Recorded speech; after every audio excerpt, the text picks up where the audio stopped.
اس نے بنی اسرائیل پر ظلم شروع کر دیا اور کہا کوئی بات نہیں، ہم انہیں قتل کریں گے اور ان کی عورتوں کو ہم زندہ رکھ کے ان کو ہم اپنے لیے لونڈی بنائیں گے اور ان سے ہم خدمت لیا کریں گے۔ موسیٰ علیہ السلام کا بنی اسرائیل آئے اور کہا ہمارے اوپر تو ظلم اور شروع ہو گیا۔ انہوں نے کہا صبر کرو، اللہ تعالیٰ کی قدرت ہے، وہ ڈھیل دیتا ہے لیکن پکڑتا ہے۔ جب تک اس نے فرعون کو ڈھیل دی ہوئی ہے جان لو تبھی تک ہے، ایک دن تو اللہ اس کو پکڑ کے عذاب دے گا۔ اور یہ جان لو کہ والعاقبۃ للمتقین، انجام کار تقوی والوں کے لیے ہے۔ لیکن بنی اسرائیل موسیٰ علیہ السلام کے پاس اپنی عادت کے مطابق آ کر چیخنے چلانے لگے۔ اس کے بعد اللہ تعالیٰ نے موسیٰ علیہ السلام کو کہا بنی اسرائیل کو آپ سمجھائیے، آپ ان سے کہیے کہ اللہ رب العالمین تمہارے دشمن کو ان قریب ہلاک کر دے گا، لیکن تم کو زمین پر جانشین بنائے گا اور پھر تمہارا حساب شروع ہوگا۔ تمہاری آزمائش ہوگی کہ تم اللہ کے احکام کی تابع داری کرتے ہو یا اپنی خواہشات پہ عمل کرتے ہو، پھر تمہارا بھی وقت آ جائے گا اور تم پر بھی پھر وہ سلسلہ عذاب کا شروع ہو جائے گا۔ یہ بنی اسرائیل سے موسیٰ علیہ السلام نے کہا۔ اس کے بعد اللہ تعالیٰ نے فرعون اور فرعونیوں کی آزمائش کے لیے ان پر طرح طرح کے عذاب بھیجے۔ کبھی قحط سالی آئی، کبھی پھلوں میں اللہ تعالیٰ نے کمی کی، کبھی اللہ تعالیٰ نے مصر میں طوفان بھیج دیا، اور کبھی ان کے اوپر ٹڈیاں بھیجیں، اور کبھی ان کے یہاں ہر بستر میں ہر کپڑے میں جوئیں پیدا کر دی اور میڈک پیدا کر دیے۔ جو بھی برتن جو بھی کھانا اٹھاتے سب میں میڈک، اور اس کے بعد خون کی آزمائش۔ ہر برتن میں جو بھی کھانا اٹھائیں گے، کوئی برتن پکا کھانا کچھ بھی، اس میں خون بھرا ہوا۔ فرعون یہی کہتا رہا کہ موسیٰ ہم تو بڑے پریشان ہیں تمہاری وجہ سے، اور تمہارا رب چونکہ تم کو تو بہت چاہتا ہے، تم دعا کرو کہ یہ جو عذاب کی قسمیں طرح طرح کی ہیں اللہ تعالیٰ ہم سے اٹھا لے اس کو، اور جب تم دعا کرو گے اور یہ مصیبتیں دور ہو جائیں گی، ہم ایمان لے آئیں گے تمہارے اوپر، ہم مان لیں گے اللہ تعالیٰ کی بات، تمہاری بات۔ یہ فرعون کہتا رہا، لیکن وہ صرف زبان سے کہتا تھا۔ اللہ رب العالمین نے بہرحال موسیٰ علیہ السلام کی دعا قبول کی، اور بہت سے عذاب جو اس کے اوپر آئے ہوئے تھے اور فرعونیوں پر، اللہ نے ان کو اٹھا لیا۔ لیکن پھر وہ وقت آیا کہ بنی اسرائیل کے لیے موسیٰ علیہ السلام کی طرف اللہ نے وحی کی، کہا اب بنی اسرائیل کو لے کر یہاں سے نکل جاؤ، مصر سے باہر نکلو۔ وہ باہر نکلے، فرعون کو پتا چلا، اس نے پیروی کی، پیچھا کیا اپنی فوج اور لشکر کو لے کر کے۔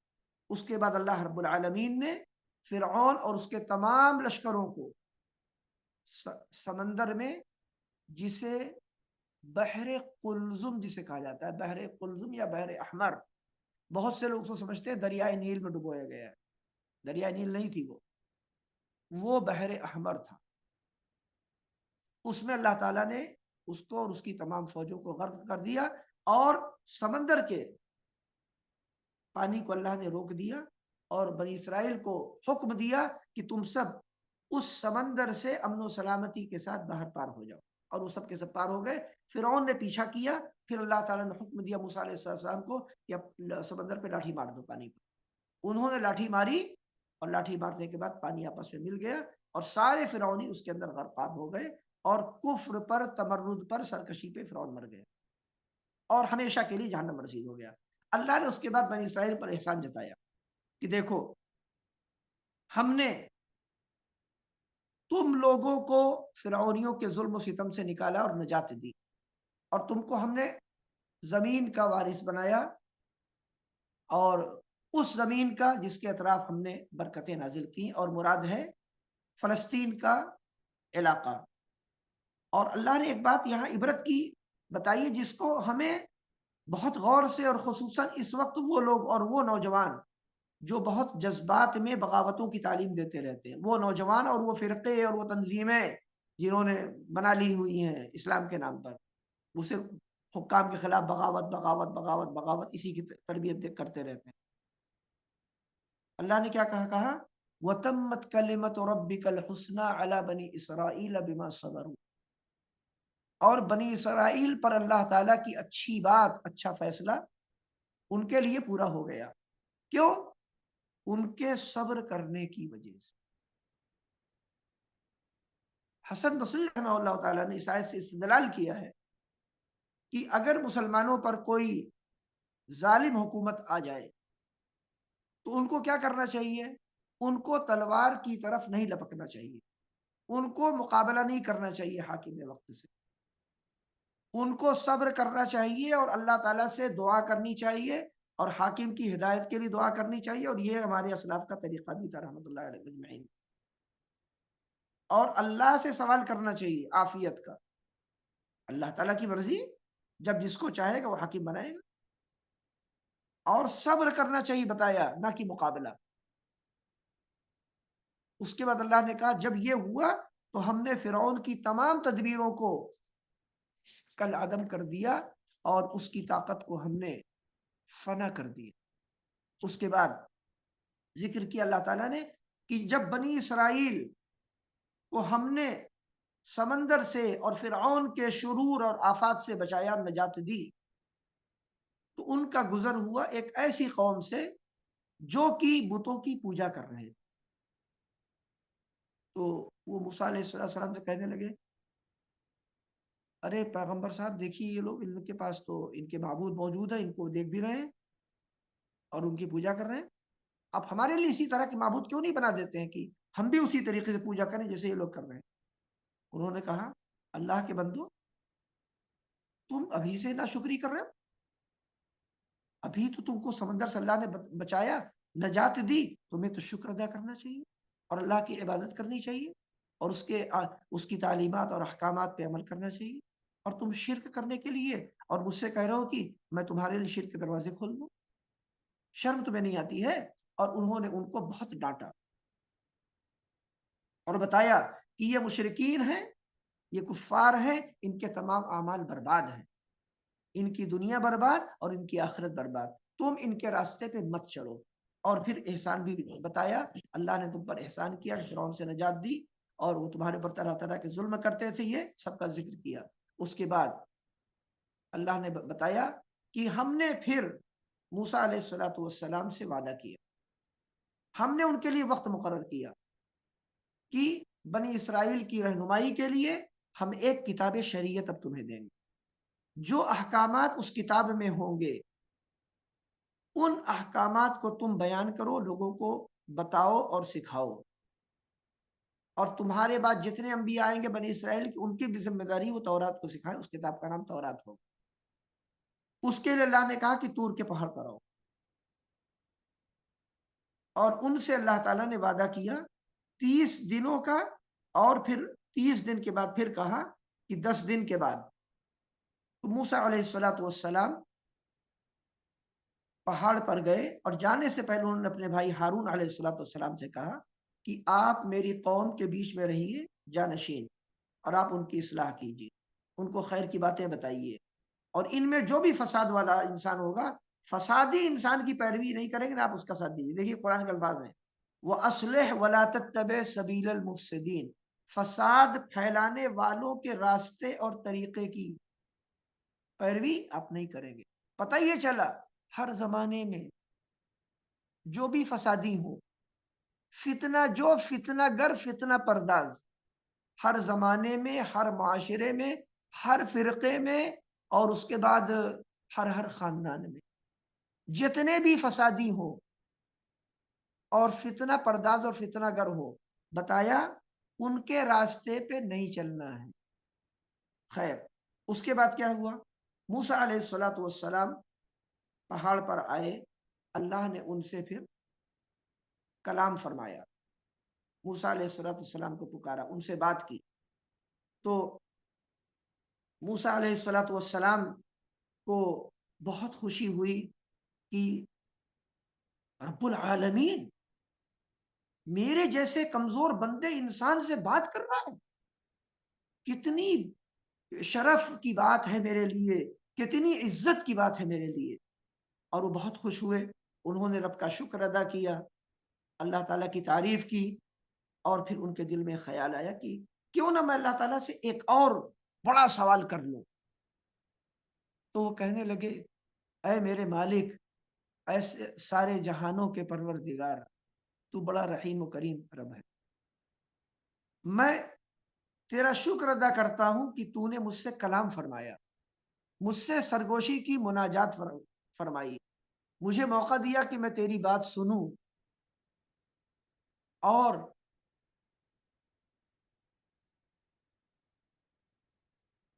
میرے دل میں ایک بات اب آ رہی ہے، وہ میں تجھ سے عرض کرنا چاہ رہا ہوں، میری درخواست ہے۔ اللہ تعالیٰ جان رہا ہے کہ موسیٰ علیہ السلام کیا سوچ رہے، وہ تو علام الغیوب ہے، وہ جان رہے ہیں ان کے دل میں کون سا سوال ہے۔ تو اس کے بعد ہی موسیٰ علیہ السلام نے کہا ربی ارنی انظر الیک، اے پروردگار مجھے اپنا دیدار بھی کرا دے، میں تجھ کو دیکھنا چاہ رہا ہوں۔ تو اللہ رب العالمین نے کہا لن ترانی، اے موسیٰ تم مجھے ہرگز نہیں دیکھ سکتے، اور کیا مراد ہے، اس دنیا کے اندر دنیاوی جو تمہارا جسم ہے اس کی آنکھوں سے نہیں دیکھ سکتے، تمہاری آنکھوں میں وہ قوت نہیں ہے جو رب کے نور کو دیکھ لے۔ ہاں، قیامت کے دن اور پھر جنت میں یقیناً تم اور ایمان والے سب میرا دیدار کریں گے۔ یہ مطلب تھا اس کلام کا جو اللہ نے کہا لن ترانی۔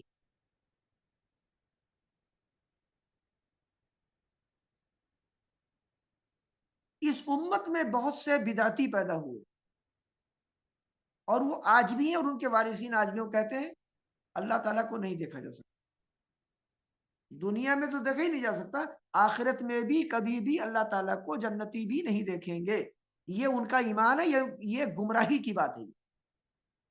تو ایسے فرقے آج بھی موجود ہیں، معتزلہ وغیرہ کی بات بتا رہا ہوں۔ زبان سے کہنا ضروری نہیں کہ اپنے آپ کو کہے معتزلہ، وہ جو عقائد معتزلہ کے تھے ان عقائد کا وہ اقرار کرتے ہیں، اپنی تقریروں میں بیان کرتے ہیں، اپنی کتابوں میں لکھتے ہیں، قرآن کی تفسیر وغیرہ کرتے ہیں تو وہاں بیان کر دیتے ہیں، حدیث کی شرح لکھتے ہیں تو وہاں بیان کر دیتے ہیں۔ اسی لیے اہل علم کیا کہتے ہیں، گمراہ لوگوں سے جن کا عقیدہ گمراہ ہو ان سے قرآن و حدیث بھی نہیں سیکھنا، ان سے شریعت کا علم نہیں حاصل کرنا ہے، تاکہ ہماری امت کے افراد کو گمراہی سے بچایا جائے۔ اس لیے علماء نے یہ فتویٰ دیا، اور اس کے دلائل بے شمار۔ تو اللہ تعالیٰ نے موسیٰ علیہ السلام سے کہا وَلَكِنِ انظُرْ إِلَى الْجَبَلِ فَإِنِ اسْتَقَرَّ مَكَانَهُ فَسَوْفَ تَرَانِي، اے موسیٰ لیکن تم جو ہے پہاڑ کی طرف دیکھو، ادھر اگر وہ پہاڑ اپنی جگہ پہ رک جاتا ہے، باقی رہتا ہے جیسے وہ ہے، تب تم مجھے دیکھ پاؤ گے۔ یعنی ایک امکان کی طرف اللہ تعالیٰ نے ان کی توجہ مبذول کرائی، پتہ چلا کہ اللہ تعالیٰ کو دیکھنا ممکن ہے۔ کہا اگر وہ پہاڑ رک جائے گا وہیں پر جہاں ہے وہ، جس حالت میں ہے، تب تو تم مجھے دیکھ پاؤ گے، ورنہ نہیں، یعنی اس دنیا کے اندر۔ اس کے بعد اللہ رب العالمین نے اپنی تجلی سامنے والے پہاڑ پہ کی،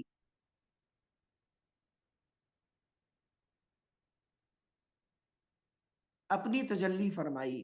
موسیٰ علیہ السلام نے دیکھا، وہ پہاڑ کی طرف دیکھ رہے تھے کہ کیا ہو رہا ہے، جیسے رب کی تھوڑی سی ہلکی سی تجلی اس پر ہوئی، پہاڑ چکنا چور ہو گیا، ریزہ ریزہ۔ موسیٰ علیہ السلام بے ہوش ہو کے گر گئے، اور پھر اللہ تعالیٰ نے فرشتوں کو بھیجا، اور انہوں نے موسیٰ علیہ السلام کو پکارا اور پکڑ کر کے اٹھایا۔ جب وہ اٹھے تو وہ کہنے لگے، قرآن کہتا ہے فَلَمَّا أَفَاقَ قَالَ سُبْحَانَكَ، جب ان کو افاقہ ہوا تو انہوں نے کہا اے میرے مالک تو پاک ہے، یعنی مجھے یہ سوال نہیں کرنا۔ تُوبْتُ إِلَيْكَ تُوبْتُ إِلَيْكَ وَأَنَا أَوَّلُ الْمُؤْمِنِينَ، میں توبہ کر رہا ہوں، میں معافی مانگ رہا ہوں اپنے اس سوال کے کرنے پر، اور میں ایمان لانے والوں میں سب سے پہلے ہوں۔ تو بہر اس آیت سے علماء کتاب و سنت نے، علماء سلف نے ثابت کیا ہے کہ اللہ تعالیٰ کی رؤیت دنیا میں ممکن نہیں ہے، آخرت میں ہے اور جنت میں ہے۔ اسے جان لیجیے۔ اس کے بعد اللہ تعالیٰ نے موسیٰ علیہ السلام سے خطاب کیا اور کہا کہ اے موسیٰ، میں نے تم کو اپنی شریعت کی تعلیمات اور اپنے پیغامات کو پہنچانے کے لیے اور تم سے کلام کرنے کے لیے میں نے تمہیں چن لیا ہے۔ اب جو بھی احکام میں تمہیں دوں انہیں مضبوطی سے پکڑو، میرا شکر ادا کرو، ان پہ عمل کرو اور لوگوں کو دعوت دو کہ وہ بھی ان پہ عمل کریں۔ اس کے بعد اللہ تعالیٰ نے بتایا کہ اللہ تعالیٰ نے ان کو، یعنی موسیٰ علیہ السلام کو، تختیوں پر تورات جو لکھی تھی وہ اللہ نے موسیٰ علیہ السلام کو دی، اور بتایا کہ اس کے اندر سارے احکامات اور شریعت کے مسائل لکھے ہوئے۔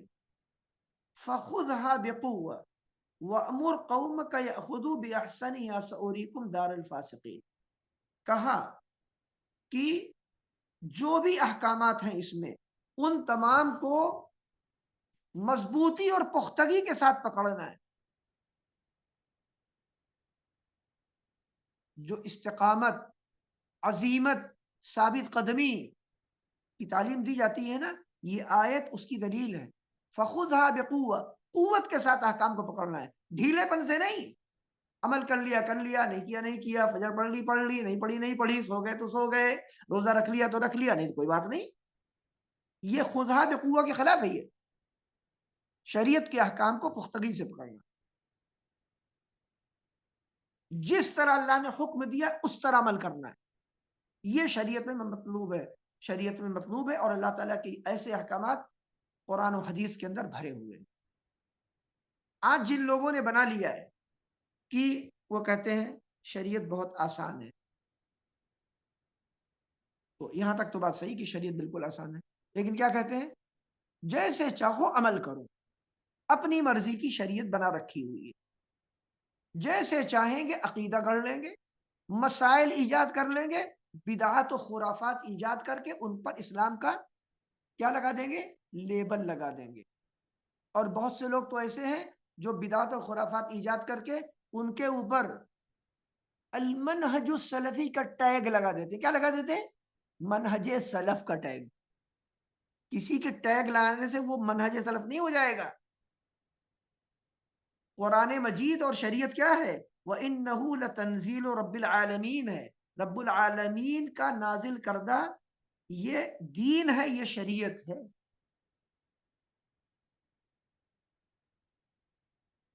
شریعت کسی کے بنانے سے نہیں بنتی ہے، شریعت اللہ تعالیٰ نازل کرتا ہے۔ اللہ نے کہا نبی صلی اللہ علیہ وسلم سے ایک مقام پر، ثُمَّ جَعَلْنَاكَ عَلَى شَرِيعَةٍ مِّنَ الْأَمْرِ فَاتَّبِعْهَا، پھر ہم نے آپ کو ایک شریعت پر مقرر کر دیا ہے، اپنے حکم کی، اپنے احکامات کی شریعت پر۔ آپ کا کام کیا ہے؟ آپ اس کی پیروی کریں۔ وَلَا تَتَّبِعْ أَهْوَاءَ الَّذِينَ لَا يَعْلَمُونَ، اور جو لوگ نہیں جانتے ہیں، لا علم ہے یعنی جاہل ہیں، کہا ان کی باتوں اور ان کی خواہشات کی پیروی آپ نہیں کریں۔ یہ حکم کس کو دیا جا رہا ہے؟ نبی کریم صلی اللہ علیہ وسلم کو۔ تو آپ کی امت کے لیے کیا حکم ہوگا؟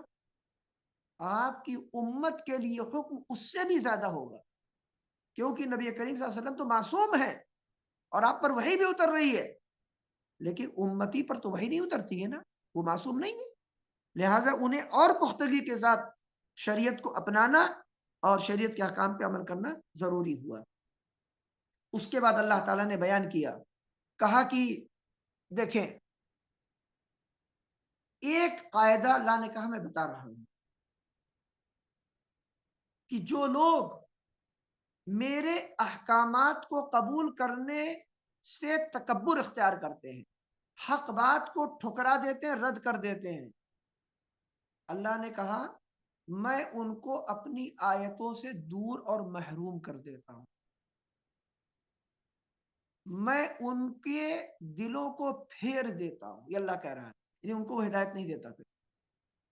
تو اگر کسی کو حق بات چاہیے اور حق کی ہدایت چاہیے تو اسے چاہیے کہ جب اس پر حق بات واضح ہو تو اسے قبول کرے، تکبر نہ دکھائے۔ قرآن مجید کے الفاظ ہیں سأصرف عن آیاتی الذین یتکبرون فی الارض بغیر الحق، میں اپنی آیتوں سے عنقریب ان لوگوں کو پھیر دوں گا جو زمین پر تکبر اختیار کرتے ہیں نہ حق۔ پھر ان کا حشر کیا ہوگا؟ پھر وہ جس نشانی کو بھی دیکھیں گے، ہدایت کے جس راستے کو بھی دیکھیں گے، نہ ایمان لے آئیں گے نہ اس کی پیروی کریں گے، اور وہ ہماری آیتوں سے غافل بن کے جئیں گے اور گمراہی کے راستے پہ دوڑتے چلے جائیں گے، یہاں تک کہ کہا جاتا ہے سیر جہنم۔ پھر اس کے بعد وہ ڈائریکٹ جہنم ہی پہنچیں گے تو ان کی آنکھ کھلے گی۔ یہ ہے متکبرین کا انجام، حق بات کو ٹھکرانے والوں کا انجام یہ ہوتا ہے۔ لہذا تکبر سے ہم سب کو اللہ کی ہمیشہ پناہ مانگنی چاہیے۔ اس کے بعد اللہ رب العالمین نے بتایا کہ ایسے لوگ جو ہماری آیتوں کو جھٹلاتے ہیں اور آخرت کی ملاقات کا انکار کرتے ہیں، ان کی ساری نیکیاں بھی برباد ہیں، ان کا کوئی عمل قبول نہیں کیا جائے گا، اور ان کے عمل کی یہی جزا ہے اور یہی ان کی سزا ہے۔ اس کے بعد بنی اسرائیل کی بہت سی گمراہیوں اور ان کے جرائم کا ذکر اب اللہ تعالیٰ نے شروع کیا ہے یہاں سے آگے بیان کرنا۔ سورہ بقرہ میں اللہ تعالیٰ نے بنی اسرائیل کے بہت سے جرائم کا اجمالاً ذکر کیا تھا، اس اجمال کی تفصیل سورہ اعراف میں اللہ تعالیٰ نے کی ہے، اور وہ شروع ہوتی ہے اب یہاں سے۔ اللہ نے کہا کہ وَاتَّخَذَ قَوْمُ مُوسَىٰ مِن بَعْدِهِ مِنْ حُلِيِّهِمْ عِجْلًا جَسَدًا لَهُ خُوَارٌ، کہ موسیٰ علیہ السلام کی قوم نے ان کے بعد اپنے زیوروں سے ایک بچھڑا بنا لیا، جس بچھڑے سے بچھڑے کے بولنے کی چیخنے کی آواز آتی تھی، اور وہ اس کی عبادت کرنے لگے۔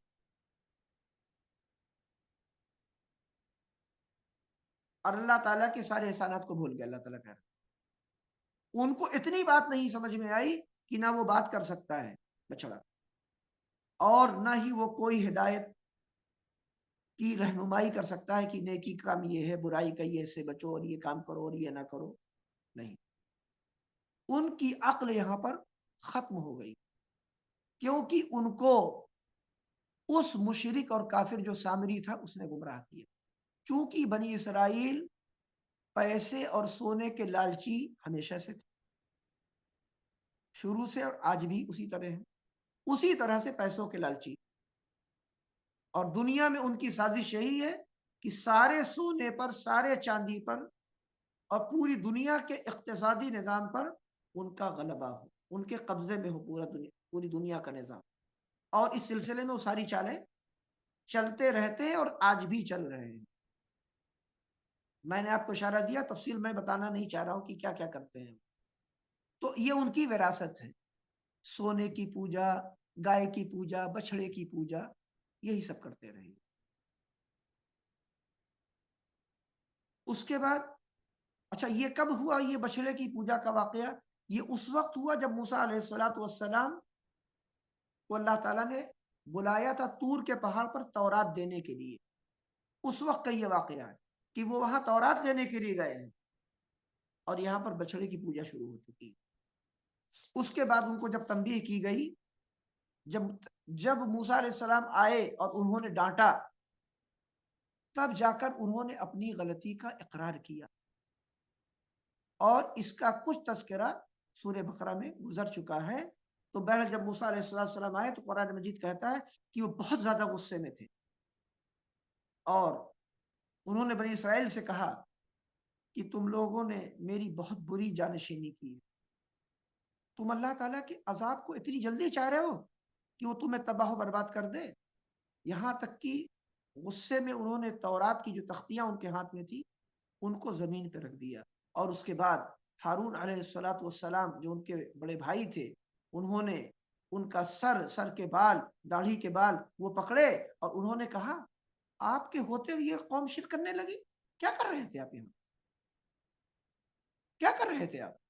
ہارون علیہ السلام نے دیکھا کہ بھائی تو بہت زیادہ غصے میں، انہوں نے پہلے ان کا غصہ کرنے کی، ٹھنڈا کرنے کی پہلے تدبیر اختیار کی، پھر کہا مسئلے کو آپ سمجھیے ہوا کیا یہاں پہ، اس کی کوئی تفصیل میں نے پہلے بتائی بھی ہے۔ تو کہنے لگے کہ ارے میری ماں کے بیٹے، ہم دونوں ایک ہی خون کے ہیں، میں آپ کی مخالفت، آپ کے دین کی مخالفت کیسے کر سکتا ہوں، میں خود پیغمبر ہوں، لیکن اس قوم نے مجھ کو کمزور بنا لیا، کمزور سمجھا، اور قریب تھا کہ یہ میرے قتل کے در پہ ہو جائے، اگر میں اور سختی کرتا تو یہ مجھے قتل کر کے پیغمبر کو قتل کرنے کے مجرم بن جاتے، اس جرم سے بچانے کے لیے میں نے ان کو سمجھانے کے بعد سختی نہیں کی، اور میں نے انتظار کیا کہ آپ آ جائیے۔ لہذا یہ جو مشرک قوم ہے، آپ اس کو اس کے عمل پر ڈانٹیے، سمجھائیے، لیکن ایسا نہ کیجئے کہ وہ میرے بارے میں بھی یہ تصور رکھنے لگے کہ میں ان کے جرم میں شامل رہا ہوں۔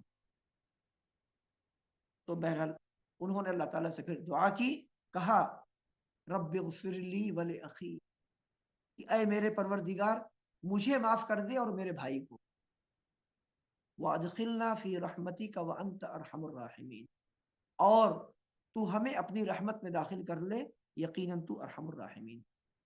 آپ دیکھیے یہاں پر اتنا سخت موقف تھا کہ بنی اسرائیل میں شرک پھیل گیا، موسیٰ علیہ السلام نے اپنی اس قوم کے لیے اللہ تعالیٰ سے استغفار نہیں کیا،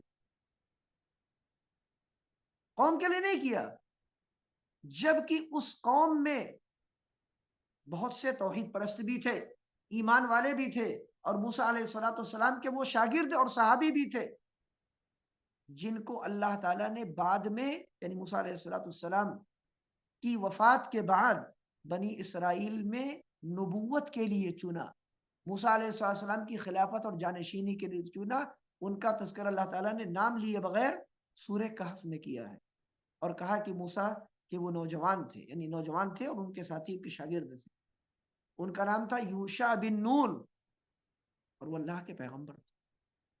تو آپ دیکھیے کہ موسیٰ علیہ السلام نے صرف اپنے لیے استغفار کیا اور اپنے بھائی کے لیے، اور باقی وہاں کسی کے لیے نہیں کیا۔ اس میں بہت بڑا پیغام ہے کہ معاشرے کے جو مجرمین ہیں ان کے ساتھ انسان کا موقف کیا ہونا چاہیے۔ آئیے آگے چلتے ہیں۔ آگے اللہ تعالیٰ نے کہا ان الذین اتخذوا العجل سینالہم غضب من ربہم وذلۃ فی الحیات الدنیا، کہا کہ جن لوگوں نے بچھڑے کو معبود بنا لیا انہیں ان کے رب کا غضب ضرور پہنچے گا، اور دنیا کی ذلت بھی انہیں گھیر لے گی۔ ہم اسی طریقے سے افطرا پردازوں کو بدلہ دیا کرتے ہیں۔ آج بہت سے لوگ اس آیت کو پڑھتے اور سمجھتے ہیں کہ یہ آیت صرف یہود کے بارے میں ہے، بچھڑا پوجنے والوں کے لیے آیت اتری ہے، وہ شرک کرے تو مجرم، یہودی شرک کرے تو مشرک، نصرانی کرے وہ مشرک، ہندو کرے وہ کافر، مجوسی کرے وہ کافر، صابئین کرے تو وہ کافر، ستارے کے پوجنے والے کریں تو وہ کافر، کمیونسٹ اور دہریہ ہو جائیں تو وہ کافر۔ اور اس کے بعد کیا ہے؟ مگر مومنوں پر کشادہ ہیں راہیں، پرستش کریں شوق سے جن کی چاہیں۔ اعوذ باللہ من الشیطان الرجیم پڑھنا چاہیے۔ شرک شرک ہے، چاہے اسے کو کوئی بھی کرے اس کو شرکی کہا جائے گا۔ لہذا آج جو لوگ اسلام کے نام پر قبر پرستی کر رہے ہیں اور قبروں کی پوجا کی دعوت دے رہے ہیں، وہ اسلام کی توحید کے داعی نہیں، جان لیجیے اس کو۔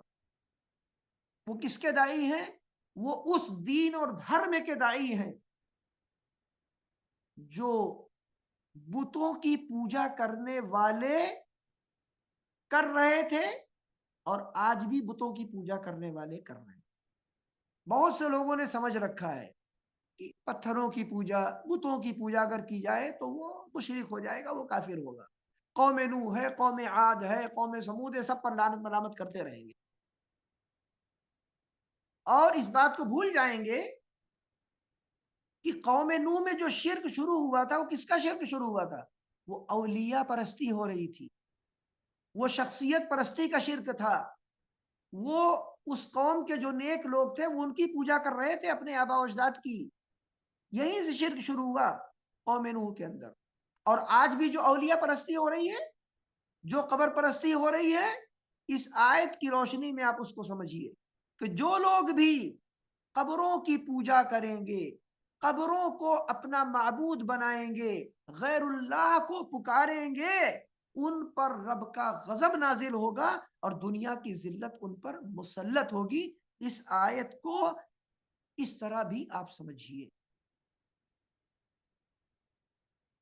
بہت سے مقامات اور بہت سے ممالک جہاں پہ اللہ تعالیٰ نے مسلمانوں کو حکومت دی، طاقتور حکومت ان کے پاس وہاں تھی، وہاں انہوں نے دنیا والوں کو توحید کی دعوت، اسلام کی تعلیم دینے کے بجائے کیا کیا؟ قبریں، مزاریں، عرس، یہ تماشے اور ان کی میلاد اور ان کی برسی اور قبروں پہ چادریں اور سجدے اور نظر و نیاز، سب کچھ ہو گیا۔ جب یہ سب چلن شروع ہو گیا تو اللہ نے کیا کیا؟ اللہ نے ان مسلمانوں کو وہ سلطنت اور وہ نعمتیں جو دی تھی وہ ان سے چھین لی، اور ان کے اوپر اللہ تعالی نے ان کے دشمنوں کو مسلط کر دیا۔ بہت سے ممالک تاریخ اسلام پڑھی، اسلام کی تعلیم کو چھوڑا یا انہوں نے، اور یا تو شرک پھیلانا شروع کر دیا۔ بہت سے لوگ کہتے ہیں کہ آپ نام بھی لیتے رہتے ہیں۔ ایک واقع ہے، ایک حقیقت ہے، آنکھیں اگر کھولنی ہے تو نام لینا پڑتا ہے۔ اسپین میں 800 سال حکومت تھی مسلمانوں کی، بڑی طاقتور سلطنت تھی، کہاں گئی؟ کہاں گئے مسلمان؟ آپ لوگ کہاں ہیں؟ مسلمانوں کی حکومت، آج وہاں افراد ہوتے ہیں، کوئی کوئی مسلمان ہو گیا وہ، ابھی بھی آپ جائیں کوئی کوئی مسلمان مل جائے گا۔ اس کے بعد ہندوستان ایک بہت بڑا خطہ تھا جس کو شبہ القارہ کہا جاتا تھا، وہاں پر حکومت تھی اہل اسلام کی۔ انہوں نے کیا کیا؟ جگہ جگہ قبر پرستی، قبروں کی پوجا، یہاں پہ مزار، وہاں پہ درگاہ، یہاں پہ درگاہ، وہاں پہ درگاہ۔ بعض شہروں میں تو میں گیا دیکھ رہا ہوں سڑک سڑک میں بیچ راستے میں درگاہ ہیں۔ لوگ پریشان، حکومت پریشان کہ سڑک بنائے نکالے تو کیسے بنائے، تو انہوں نے کیا کیا؟ سڑک کے بیچ میں ہی، یعنی سڑک کو انہوں نے دو طرف سے کر دیا، اب بیچ میں ایک بڑی درگاہ،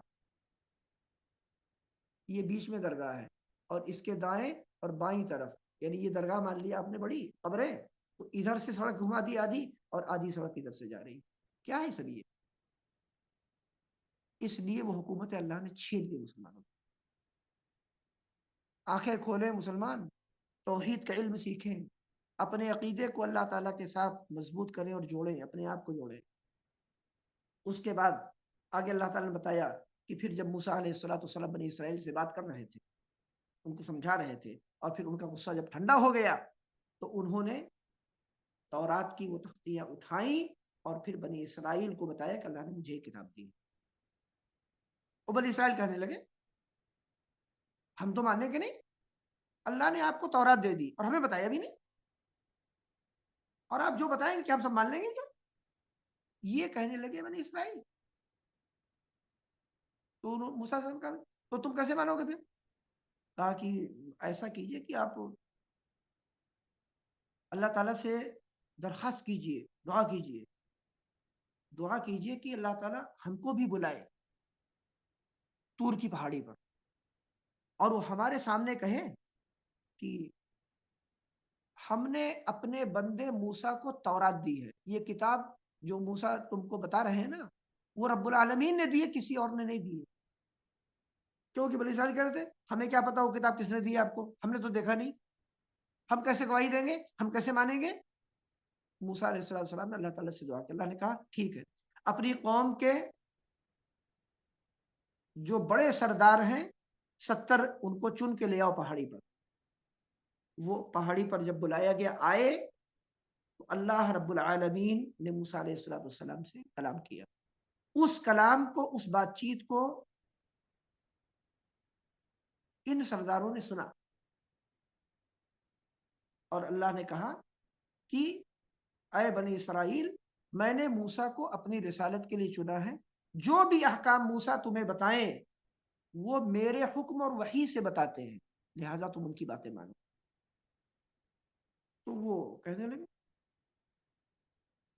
موسیٰ اللہ تعالیٰ کی تو ہم صرف آواز سن رہے ہیں، تو جب آپ آواز سنا سکتے ہیں تو ہم کو دکھا بھی دیجیے، ہم اللہ کو دیکھیں گے بھی۔ انہوں نے کہا کچھ تم شرم حیا کرو، کیسی بات کر رہے ہو تم لوگ؟ یہ کہنے لگے نہیں، ہم تو جب تک دیکھیں گے نہیں ہم مانیں گے نہیں۔ وہی بدماشی، یہودی خصلت، جب تک دیکھیں گے نہیں مانیں گے نہیں۔ کیا ہوا پھر؟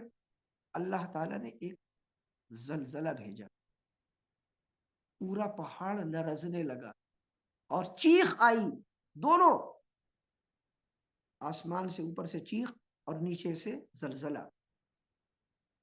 اس کے بعد وہ 70 کے 70 سب کو اللہ نے موت دے دی، مار دیا۔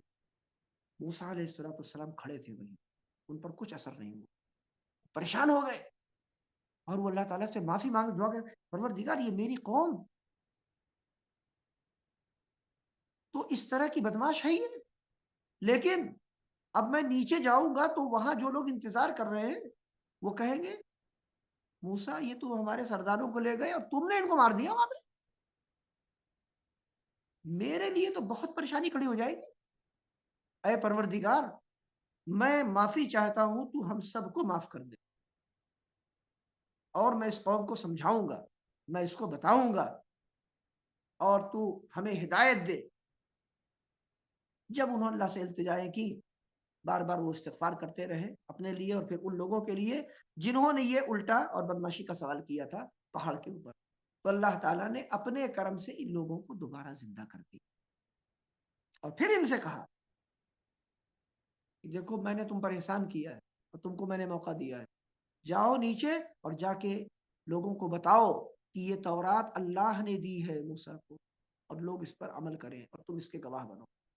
اس کے بعد موسیٰ علیہ السلام نے اللہ تعالیٰ سے یہ بھی دعا کی کہ اے پروردگار کہ ہمیں دنیا میں تو کامیابی عطا فرما اور آخرت بھی ہماری کامیاب کر دے۔ اور اس کے بعد پھر اللہ تعالیٰ نے کہا کہ دیکھو موسیٰ،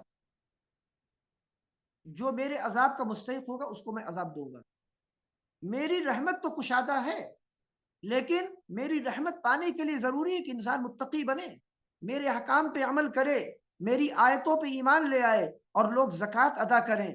اور اس کے بعد اللہ تعالیٰ نے ان لوگوں سے یعنی بنی اسرائیل سے اور موسیٰ علیہ السلام سے ذکر کیا کہ دیکھو میں ایک نبی امی پیغمبر آخر الزماں کو میں بھیجنے والا ہوں، اور اس کی علامتیں اور نشانیاں میں نے تورات میں بھی لکھی ہیں۔ پھر یہاں سے اللہ تعالیٰ نے ایک پیغام دیا ان یہود و نصارہ کو جو نبی کریم صلی اللہ علیہ وسلم کے زمانے میں موجود تھے، ان کو دیا، اور جو آج بھی موجود ہے ان کے لیے بھی یہ پیغام ہے قیامت تک کے لیے۔ پیغام یہ ہے کہ اے اہل کتاب، تمہاری کتابوں میں لکھا ہوا ہے کہ میں ایک آخری نبی کو بھیجوں گا جس کا نام محمد ہوگا، وہ نبی امی ہوں گے اور وہ میری آیتیں پڑھ کے سنائیں گے، ان کا تذکرہ تورات و انجیل اور زبور سب میں تمہیں ملے گا، بھلائی کا حکم دیں گے، برائی سے وہ روکنے والے ہوں گے، پاکیزہ چیزوں کو حلال کریں گے، اور وہ چیزیں جو خبیث ہیں ان کو وہ بتائیں گے کہ حرام ہیں، اور اس کے بعد جو بیڑیاں تمہاری گردنوں پہ رکھی گئیں ان کو وہ اٹھا دیں گے، اور اس کے بعد پھر اللہ نے اعلان کیا کہ جو لوگ اس نبی پر ایمان لے آئیں اور اس نبی کی مدد کریں گے یقیناً وہی لوگ کامیاب ہوں گے۔ یہ پیغام آج بھی اہل کتاب کے لیے ہے کہ تم کامیابی اور نجات چاہتے ہو، اللہ کی رحمت چاہتے ہو نا، تو میرے نبی کی، محمد صلی اللہ علیہ وسلم کی پیروی کر لو۔ یہ پیغام ان کو دیا جا رہا ہے۔ اس کے بعد پھر اللہ تعالیٰ نے اعلان کیا اور کہا کہ اے میرے حبیب، آپ دنیا والوں سے کہہ دیجئے، کیا کہہ دیجئے؟ کہ میری رسالت، میرا پیغام صرف عرب کے لیے نہیں، یا قریش کے لیے نہیں ہے۔ میری دعوت، میری رسالت ساری مخلوق کے لیے، تمام ثقلین کے لیے، انس و جن کے لیے۔ قل یا ایھا الناس انی رسول اللہ الیکم جمیعا، آپ کہہ دیجئے کہ اے لوگو، میں تم تمام کی طرف اللہ کا رسول ہوں، تم سب کی طرف۔ تو تم سب پر ضروری ہے کہ میری دعوت پر ایمان لے آؤ، اور جو میری دعوت پہ ایمان نہیں لے آئے گا اللہ تعالیٰ اس کی آخرت کو تباہ و برباد کر دے، اور دنیا میں بھی اس پر جب چاہے گا عذاب نازل کرے گا۔ یہ پیغام یہاں دیا جا رہا ہے۔ اس کے بعد موسیٰ علیہ السلام کی قوم میں کچھ لوگ حق کے ماننے والے تھے، پہلے بھی تھے، اور کچھ لوگ نبی اکرم علیہ السلام کے زمانے میں بھی تھے جو حق بات کو تسلیم کرتے تھے، اور پھر وہ نبی صلی اللہ علیہ وسلم پر ایمان بھی لے آئے، لیکن ان کی تعداد بہت کم تھی۔ جیسے آج بھی یہودی ایمان لاتے ہیں لیکن بہت کم تعداد میں، آج بھی ایسے یہودی ہیں جو مسلمان ہوئے اور ایمان لے آتے ہیں۔ اللہ تعالیٰ نے آگے چل کے پھر بنی اسرائیل نے ایک سوال کیا تھا موسیٰ علیہ السلام سے، اللہ تعالیٰ نے اس کا ذکر کیا۔ کہا بنی اسرائیل کہنے لگے موسیٰ، ہماری اتنی بڑی تعداد ہے اور ہم سب بھوکے پیاسے ہیں یہاں پر، تو آپ کم سے کم ہمارے لیے پانی کا انتظام تو کیجیے۔ تو اللہ تعالیٰ نے کہا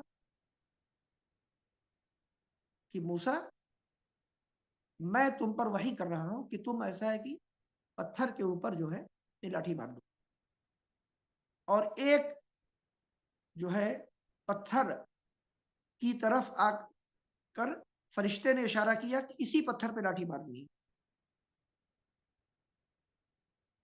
کسی ریتیلی زمین پر نہیں، ورنہ یہ بدماش قوم کہے گی کہ پانی تو یہاں پہلے سے موجود تھا، وہ تھوڑا تھا پانی تھا، وہ زیادہ ہو گیا، باتیں بنائیں گے یہ لوگ، پتھر ہی پہ لاٹھی مارنا۔ تو موسیٰ علیہ السلام نے ایک چٹان کے اوپر لاٹھی ماری اور اس سے 12 چشمے پھوٹ گئے، اور 12 قبیلے تھے بنی اسرائیل کے، اور اس کے بعد وہ لوگ اس سے پانی پیتے رہے۔ آگے چل کے پھر ان سے کہا گیا اب تم فلسطین میں داخل ہو جاؤ، اللہ نے یہ زمین تمہارے لیے لکھ دی ہے۔ کہنے لگے نہیں، ہم تو نہیں آئیں گے۔ انہوں نے پھر وہاں پر نافرمانی شروع کر دی، اور اللہ نے بنی اسرائیل کے پھر آگے چل کر ایک اور طبقے کا ذکر کیا ہے، اس قوم کا جو ایک سمندر کے کنارے آباد تھی، اور ان کے اوپر پابندی تھی کہ وہ سنیچر کے دن شکار کریں مچھلیوں کا، باقی دن کر سکتے ہیں، اور باقی دن میں مچھلیاں کم آتی تھیں اور سنیچر کے دن زیادہ آتی تھی کنارے، سمندر کے کنارے، تو شکار کرنے بنی اسرائیل کو بڑی آسانی ہوتی تھی۔ اس کے بعد بنی اسرائیل نے کہا بھائی یہ تو بڑی پابندی والی بات ہے، ایسا کرتے ہیں کہ حیلہ نکالتے ہیں۔ انہوں نے حیلہ نکالا کہ انہوں نے سمندر کے کنارے چھوٹے چھوٹے تالاب بنائے، چھوٹے چھوٹے گڑھے بنا لیے۔ اس کا تذکرہ پچھلے، اس سے پہلے کے ایک درس میں آ چکا ہے۔ تو سنیچر والے دن کیا ہوتا کہ مچھلیاں جو ہے پانی کے ساتھ بہہ کر آ جاتی ہیں چھوٹے چھوٹے تالاب میں۔ اس کے بعد یہ کیا کرتے، رات میں جو ہے ان کے جانے کے راستے کو بند کر دیتے، اور مچھلیاں وہاں چھوٹے تالاب میں پھنس جاتی۔ اس کے بعد اتوار کا دن آتا، اتوار کے دن صبح سویرے یہ سب اپنے جال لے کے جاتے اور مچھلیوں کو نکال کے شکار کر لیتے۔ تو یہ انہوں نے حیلے بہانے کر کے کیا کیا، حرام کو حلال کر لیا۔ تو وہاں ان کو برائی سے روکنے والے جو اہل خیر تھے انہوں نے منع کیا، کہا تم یہ مت کرو، اللہ نے حرام قرار دیا ہے ہم لوگوں کے اوپر اس طرح کی کوئی بھی چیز۔ تو وہ انہوں نے کہا نہیں ہم تو کریں گے۔ تو اللہ نے پھر عذاب بھیجا، جب انہوں نے سرکشی کی، بات نہیں مانی، نصیحت کرنے والوں کی بات نہیں مانی، تو اللہ نے عذاب بھیجا ان لوگوں پر جو شکار کر رہے تھے اور جو خاموش تھے وہاں. کچھ لوگ تماشائی بھی ہوتے ہیں، آج بھی معاشرے میں ہوتے ہیں، کہتے ہیں ہمیں کیا مطلب، وہ لوگ لڑ رہے لڑتے رہے، کوئی بدماشی کر رہا ہے، کوئی روک رہا ہے ان کو روک رہا ہے، کہا وہ دونوں جانا ہمیں مطلب نہیں ہے. اور ایسے لوگ آج معاشرے میں زیادہ ہو چکے ہیں. اسی لیے ہمیشہ حق کی بات کہنی چاہیے اور حق کا ساتھ دینا چاہیے، نہ باطل کا ساتھ دینا چاہیے، نہ خاموشی اختیار کرنی چاہیے.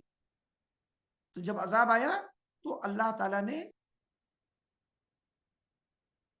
صرف ان لوگوں کو نجات دی جو برائی سے روک رہے تھے بس، اور باقی دو جو طبقے تھے ان کو اللہ تعالیٰ نے کہا کونو قردۃ خاسئین، کہ تم ذلیل و خوار ہو جاؤ، بندر ان کو بنا دیا اللہ تعالیٰ نے.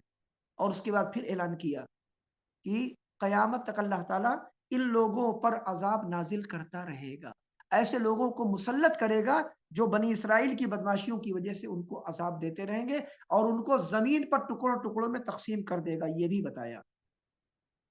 اس کے بعد بنی اسرائیل کی شرارتوں میں اللہ تعالیٰ نے ذکر کیا کہ یہ لوگ کہتے تھے کہ ہم گناہ کرتے ہیں تو ہماری مرضی، ہم کریں گے، اللہ تعالیٰ غفور الرحیم ہے، معاف کر دے گا.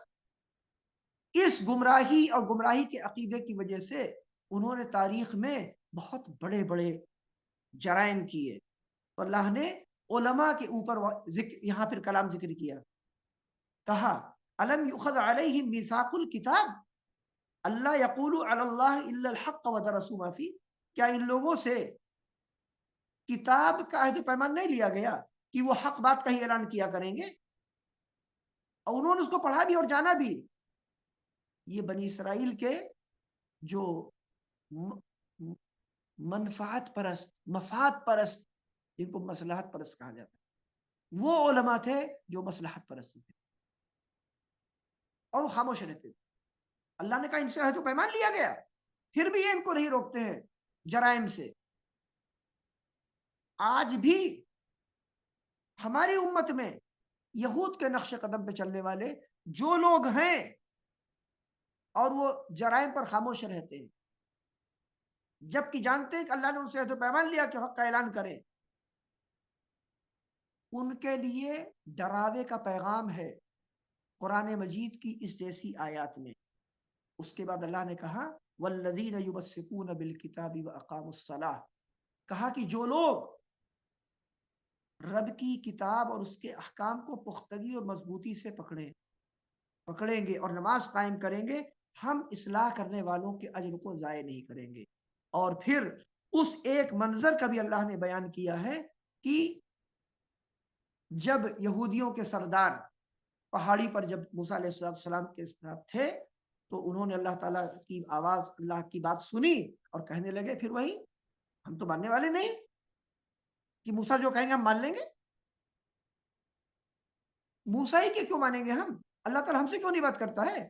اسی طرح کی بدماشی کے اعتراضات اور سوالات وہ کرتے رہے. اللہ نے کیا کیا، طور پہاڑ کا حصہ، ایک حصہ اٹھا کر ان کے سروں کے اوپر کر دیا، اور وہ بادل کی طریقے سے ان کے سروں پر لٹکا ہوا تھا قریب تک ان کو. پھر اسی پہاڑ کے نیچے بیچ میں لا کر کے اللہ تعالیٰ مار کے ختم کر دیا.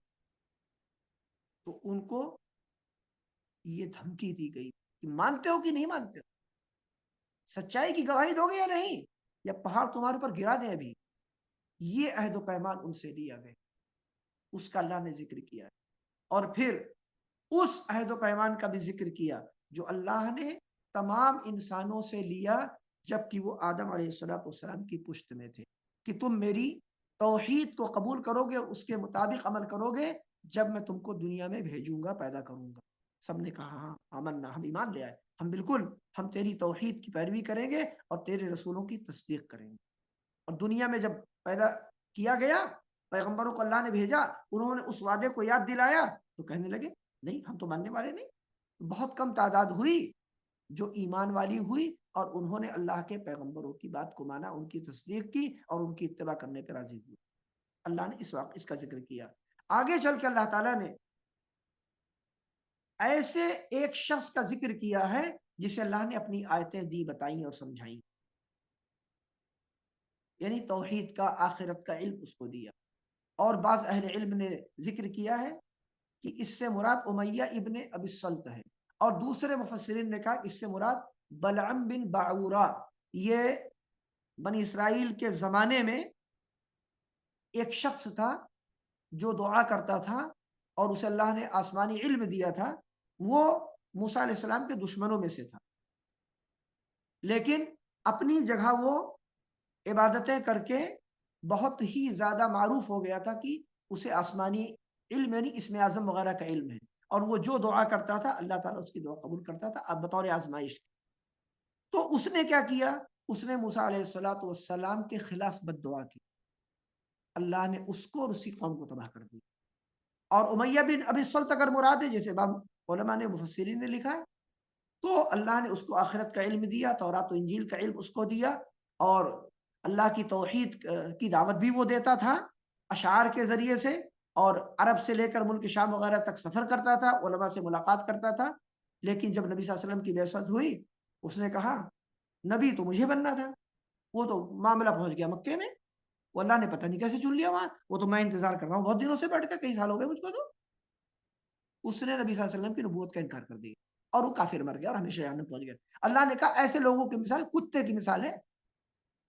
پتہ چلا کہ جن لوگوں پر حق واضح ہو جائے، دلائل آ جائیں اور وہ جان جائے کہ حق یہی ہے اور اسے تسلیم نہ کریں، ان کی مثال قرآن مجید میں اللہ نے جو دی ہے کتے کی مثال دی ہے، اور ایک جگہ پہ مثال ان کی دی ہے گدھے کی، کہ وہ اپنے اوپر کتابوں کا علم کا بوجھ لاد کے چل رہے ہیں لیکن عمل نہیں کرنا ہے، کتابیں ان کے پاس ہیں، علم ان کے پاس ہے، لیکن اس کی مخالفت وہ کریں گے۔ تو ان کے لیے دو مثالیں قرآن مجید کے اندر ہیں۔ جو لوگ بھی آج ایسوں کے نقش قدم پہ چل رہے ہیں ان کے لیے بھی یہی مثال ہے۔ اس کے بعد اللہ نے بتایا کہ ہم نے جہنم کے لیے بہت سے انس و جن کو پیدا کیا ہے، وہ حق بات سن کر بھی نہیں مانتے، حق ان کو نظر آتا ہے دیکھتے نہیں، حق کی بات کانوں سے ٹکراتی ہے سنتے نہیں، وہ جانوروں کی طرح ہی نہیں جانوروں سے بھی بدتر ہے۔ اور پھر اللہ نے بتایا کہ رب کو تم پکارا کرو تو اسماء حسنہ کا وسیلہ دے کے مانگا کرو، یہ قرآن کہہ رہا ہے وَلِلَّهِ الْأَسْمَاءُ الْحُسْنَى فَادْعُوهُ بِهَا۔ اور اس امت کے بدعتیوں نے کیا کیا آج؟ وہ اللہ تعالیٰ کو انسانوں کے ناموں کا وسیلہ دے دیں گے، اللہ کے ناموں کا نہیں، اولیاء کے ناموں کا، انبیاء علیہ السلام کے ناموں کا، اور اپنے ائمہ کرام اور علماء اعظام رحمت اللہ علیہ مجمعین ان کے ناموں کا وسیلہ، کہ فلاں کے صدقے میں ہماری دعا سن لے۔ اللہ کے نام کافی نہیں تھے کیا؟ اللہ کی عظمت پر ایمان کافی نہیں ہوا تھا؟ تو طرح طرح کے وسیلے کی شکلیں ایجاد کر لی گئیں، اور وسیلے کی شکلیں اور پھر وہ شکلیں آگے چل کے شرک میں تبدیل ہو گئی۔ پہلے اولیاء کرام علیہ رضی اللہ رحمہم اللہ تعالی کا وسیلہ دیا جاتا تھا، ان کے ناموں کا یا ان کے صدقے وغیرہ کے الفاظ۔ اس کے بعد کیا ہوا؟ اولیاء ہی کو ڈائریکٹ پکارا جانے لگا، اور ان سے مرادیں مانگنے لگے لوگ، ان سے شفا مانگنے لگے، ان سے روزی اور اولاد مانگنے لگے۔ یہ شرک اکبر میں لوگ واقع ہو گئے، اور اس کے بعد بھی کہتے ہیں نہیں نہیں ہم تو بالکل ٹھیک ٹھاک اسلام پہ چل رہے ہیں، اس کا اسلام سے کوئی تعلق نہیں، سب شرکی عقائد نہیں ہے۔ تو بتایا گیا کہ ان سے بچ کے رہو۔ اس کے بعد اللہ رب العالمین نے کہا کہ دنیا والوں کو چاہیے کہ وہ نبی کریم صلی اللہ علیہ وسلم کی رسالت پر غور کریں اور ایمان لے آئیں، اور اللہ تعالیٰ کی مخلوقات پہ غور کریں اور رب کی عظمت اور اس کی توحید پر وہ ایمان لے آئیں۔ پھر بتایا کہ لیکن دنیا والوں کو یہ تلاش ہے، انتظار ہے، پوچھتے ہیں قیامت کب آئے گی کب آئے گی، وہ بتاتے نہیں نبی صلی اللہ علیہ وسلم، آپ بتائیے کب آئے گی۔ آپ نے کہا کہ مجھے قیامت کے آنے کے بارے میں وقت کا علم نہیں دیا گیا ہے، نہ وہ میرا پیغام ہے تم کو بتاؤں کب آئے گی، میں تم کو بتانے کے لیے آیا ہوں کہ قیامت کے دن کی تیاری کرو بس۔ اس پر اللہ نے آیت اتاری، بڑی لمبی آیت ہے، یسألونک عن الساعة ایان مرساها قل انما علمها عند ربی لا یجلیها لوقتها الا هو۔ قیامت کے آنے کا جو علم ہے اس کے بارے میں یہ لوگ پوچھ رہے ہیں آپ سے، آپ کہیے یہ میری ذمہ داری میں سے نہیں، میرے علم میں سے، اسے اللہ تعالیٰ جانتا ہے۔ کب اس کا وقت آئے گا اللہ جانتا ہے، وہ قیامت کو برپا کرے گا۔ اور اس کے بعد اللہ نے بتا دیا کہ انبیاء علیہ السلام بشمول نبی کریم صلی اللہ علیہ وسلم کے کہا کہ آپ کہیے اور بتائیے، اور آپ کی طرح تمام کی تمام انبیاء علیہ السلام سے بھی یہی بات کہی گئی کہ میں اپنے لیے کسی نفع نقصان کا مالک نہیں مگر جو اللہ چاہے، نہ مجھے غیب کا علم ہے، اور اس کے بعد میں اپنے لیے کسی نفع نقصان کو آگے پیچھے بھی نہیں کر سکتا۔ اگر مجھے غیب کا علم ہوتا تو مجھے کوئی پریشانی نہیں ہوتی، میں بچ جاتا ہر چیز سے، یہ بتایا، کہا مجھے بھیجا گیا ہے کس لیے؟ ان انا الا نذیر و بشیر، میں تو صرف ڈرانے والا اور خوشخبری دینے والا ہوں، لقومی یؤمنون، ایمان لانے والوں، ان کو میں ڈرانے کے لیے بھی آیا ہوں اور خوشخبری سنانے کے لیے بھی آیا ہوں۔ جہنم کے عذاب سے ڈرانا، اللہ کے غضب سے ڈرانا، اور اللہ کی رحمت کی بشارت دینا اور جنت کی طرف دعوت دینا، کہا میں اس کے لیے آیا ہوں۔ اس کے بعد اللہ تعالیٰ نے پھر ذکر کیا ان لوگوں کا جو اولیاء کرام رحمت اللہ علیہم اجمعین کی پوجا کرتے ہیں۔ وہ کہتے ہیں وہ مشرکین مکہ اور مشرکین عرب اور آج کے جو ہندو وغیرہ ہیں، کہتے ہیں وہ تو بت پوجتے ہیں نا، پتھر ہوتے ہیں وہ پتھر، اس لیے وہ مشرک اور کافر ہوئے۔ قرآن کیا کہہ رہا ہے دیکھیے، کہہ رہا ہے ان الذین تدعون من دون اللہ عباد امثالکم، الذین اس میں موصول ہے جو کن کے لیے استعمال کا ہوتا ہے؟ عاقل کے لیے۔ وہ لوگ جنہیں تم پکارتے ہو اللہ کے سوا، وہ تمہاری ہی طرح اللہ کے بندے اور غلام ہیں، یہ اللہ نے بتا دیا۔ اور کہا وہ کسی چیز کے مالک نہیں ہیں، تم انہیں پکار کے دیکھ لو، تمہاری وہ دعا بھی نہیں قبول کر سکتے، اور صرف ایک اللہ تعالی ہے جو عبادت کا مستحق، کہا تم اس کی عبادت کرو۔ اس طرح اللہ تعالیٰ نے قبر پرستی اور قبر پرستوں کی تردید اس سورت یعنی سورہ اعراف کے اخیر میں بھی کی، اور اس کے بعد بتایا کہ اس بات کا اعلان کر دیجئے کہ اللہ تعالی نیکوکاروں اور توحید پرستوں کا ولی، کارساز، ان کا مددگار ہے، مشرکوں کی مدد وہ نہیں کرے گا، وہ مدد کرتا ہے توحید پرستوں کی، تو یہ وعدہ ہے توحید پرستوں سے۔ اور اس کے بعد اللہ تعالیٰ نے ذکر کیا، نبی صلی اللہ علیہ وسلم کو اخلاقیات کی تعلیم دی، کہا انہیں آپ اور آپ کی امت کے لوگ پھیلائیں اور عمل کریں، کہا خذ العفو وامر بالعرف واعرض عن الجاہلین، عفو درگزر کو آپ لازم پکڑیں، بھلائی کا حکم دیتے رہیں اور جاہلوں سے آپ اعراض کریں۔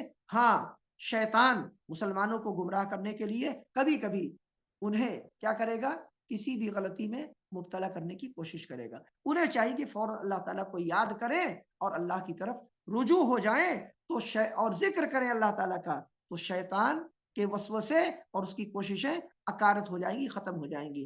اور بتایا کہ یہ مشرکین کہتے ہیں کہ آپ معجزات کیوں نہیں لے کے آتے، بڑے بڑے معجزات جیسے موسیٰ علیہ السلام، عیسیٰ علیہ السلام اور فلاں نبی اور فلاں پیغمبر کو یہ معجزہ دیا گیا، آپ بھی لے کر کے آئیے۔